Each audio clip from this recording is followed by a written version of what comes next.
Hey Paul, how are you doing today? Good to see you, Shane. How are you? Doing good. I wanted to set up this appointment so we could discuss your transition that you recently went through.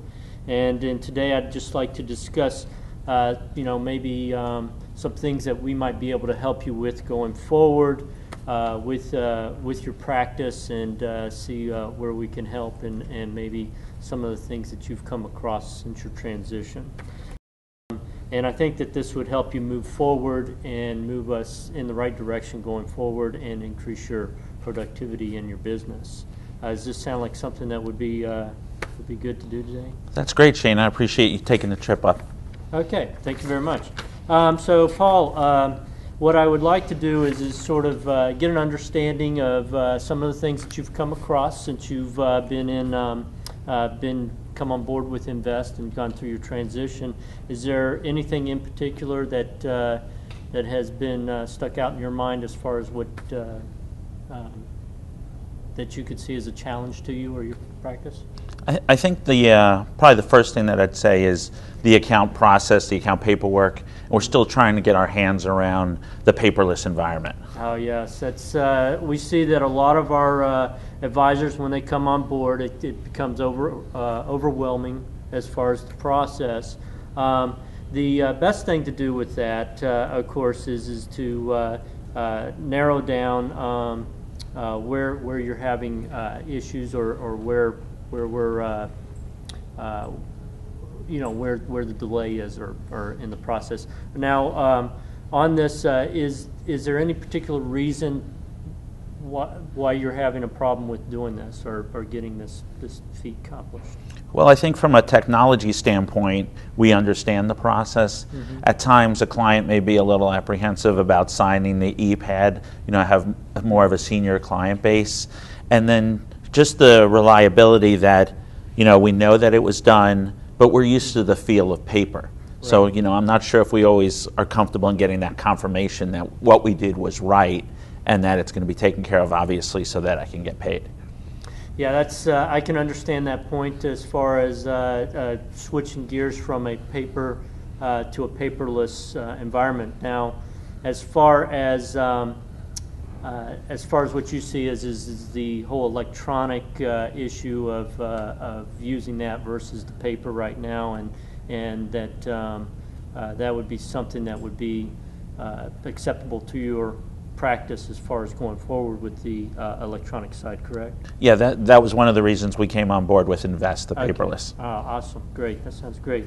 Well, in that, what I would like to do is just talk to you a little bit about the electronic side of it, and some of the things that they have to offer with that. As far as with the electronic side, or our EOE system that we use, it will allow you to go paperless. It does allow you to go with a cleaner approach, a more green-friendly environment, and a more efficient way of doing things as far as with your office going through, and then your clients as far as them processing or signing the forms and getting the forms back to you. Now, have you had any issues with you think you'll have an issue with some of your clients that would come signing an electronic pad? Or some of them have questioned it. They see the pad on my desk and they'll ask. So, we explain the process, and then we'll turn the monitor around so they can see their signature, mm-hmm. and that's helped a bit. But really, I think for us is, we hit the button, mm-hmm. but we hand the client their copy, but we don't have anything. And I'm used to having that paper or that confirmation that I know if I send this into the home office, mm-hmm. everything is going to be complete. So I think that's more my concern. Okay. So I would say, with the paperless, I think that would be the primary going with that, with electronic. But as a second need that you might see, I see some of the clients might have an issue with the electronic. Am I correct in saying that then? That's a secondary need, yeah. Yeah. So we can address that possibly at a later time as far as with the clients. But right now, what I would like to do is on the electronic side, I would like to, maybe set up some calls for training for you and your staff, as well as for you, your staff, to be available for this training. If you could give us some times and dates, that would be great for us to set up these calls, and then we would be able to find the correct person in-house to help you with the training, and maybe even send someone out. Yeah, that'd be great. Actually, if you work with my service associate, Paul Coffin, I'd be glad to look at my calendar and see what's available. We'd want to include him as well, as he's really kind of, I'm meeting with the client, he's taking care of the paperwork. Yeah, we'll make sure we include your your office grunt in that. So thank you very much. Sounds good. Great. Thanks, Shane.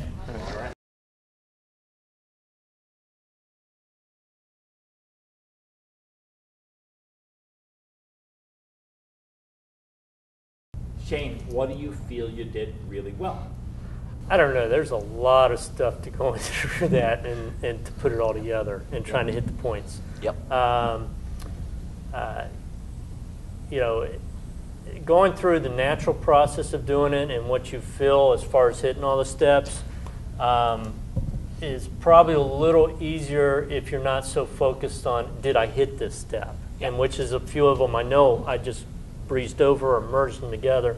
But keeping track of it and trying to keep a flow of the conversation is pretty difficult. Now, I haven't reinforced this a lot with you, but I want you to understand this. This is an art, not a science. I'm teaching you a process. You ultimately will decide what you use in your presentation. Everything that we've taught you is based on the research model that says if these things are present, you increase the likelihood of success of the sales call. 27% improvement as far as opening, acknowledging 3 times as much acknowledgement during the successful sales call leads to a 300% increase. So the model teaches you the ideal. Please understand, I don't expect you to go out there this week on the sales calls you make this week and be letter perfect to the system. If the only thing you do is take 1 or 2 points and modify what you currently do in order to get a greater result, that's a success. So, while I hear what you're saying in that regard, the most important thing is you convey confidence to your client, that you get the order. So be gentle on yourself. I would tell you from casual observation, and it's not my turn to comment, that I saw real good, solid alignment with the process. So you can feel very proud about, even though you feel like you were groping, the process was there. Process was there. Any other things that you would look at that you would say that you did well during the presentation? I think the opening I felt more comfortable with. I established the agenda and what it would be. Yep. There's some areas that I felt that I missed in that, but that's fine. All I'm focusing on right now is the positive. I feel that I put that in place. I feel that I started with narrowing down the needs, which Paul was great in assisting me with that, what we were going down. I think I skipped a section, and then in the closing, I think I sort of hit some of the points in that. Yeah. Okay. Good. What would you work on the next time to improve? I guess to slow it down, the dialogue. I think that the transition of finishing out one pyramid and going into another pyramid, because I started going into a second pyramid, and then I refocused back to the first one. I think that you could definitely, if you're taking notes and you're not trying to follow the process, I think you could definitely not follow the process, but to actually stay with in it. Stay with, yep. Yeah, I think that you could probably fit that a little better. Good observations.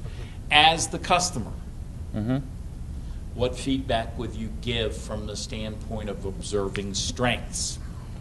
Well, I think Shane, and not only here, but professionally when we're working together, comes across as sincere. So right away, and he was engaged with me.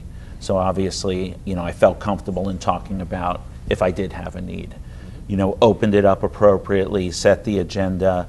It seemed a little while before I could acknowledge, so I say, I was ready to acknowledge earlier than I was able to.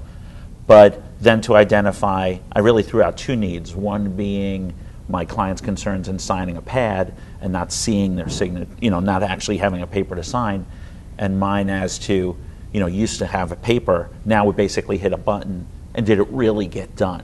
And I think we hear that from our programs. He identified each and then was clear as to what was my primary, said he'd address the second later, so I think he did that well also. So, and a good wrap up at the end. Good, good.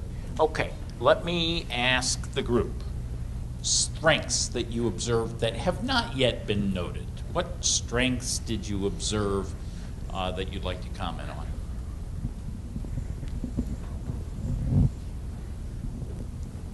I thought your transition was pretty good.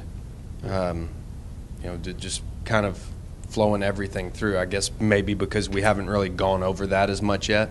So being the first, I thought it went pretty good. So yeah, it was an exceptional application of a skill that you just learned. It's a simple process. You acknowledge, you introduce the relevant feature and benefit, you check for acceptance. The beauty is that when you get the acceptance, you've already closed that compartment. And the concept here of compartments is I want you to think about a submarine. One of the things that's extremely important about the construction of a submarine is that if a compartment ever floods, you don't want the submarine to sink. So you got to be able to close off a compartment at any given time if there's a leak and still save the submarine.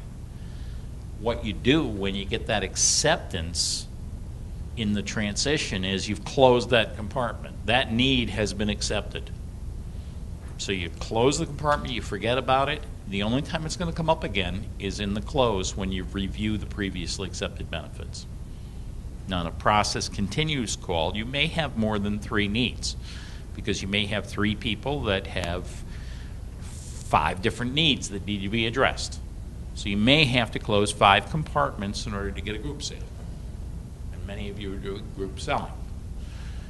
But by the same token, the same model works because many of them are going to be duplicated as you look at what the important issues are. So the acceptance of that transition statement is the close of that particular issue, and you can move on and get your second, your third, your fourth, and fifth if you have to.